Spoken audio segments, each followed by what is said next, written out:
কখনো বাংলায় এসে দেখ বাংলায় পরিস্থিতির গ্যাপ। এখানে চাকরি বিক্রি হয় যে টাকায়, ডেমোক্রেসি সেরা কাতা, চারিদিকে সিন্ডিকেট, পকেট গরম পুলিশ কাকা, পকেট গরম পুলিশ কাকা।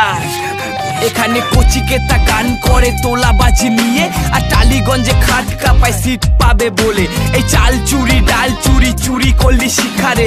কলকাতা তো ছোট জায়গা, বেছে দেবে বাংলাকে। কেউ ভাতা পাবে বলে কেউ মাথা নত করে, আর চাকরি হারা ছেলেটা অনাহারে মরে। কেউ ভুল করে ঠিক বলে, জিভ দিয়ে চাটে, আর মেরুদণ্ড দিন শেষে টাকার কাছেই বেচে। দেখো ঘর ছাড়ে মা চোখের জলে, আগুন জলে ধর্মের কলে। ফিরবে বলো সুদিন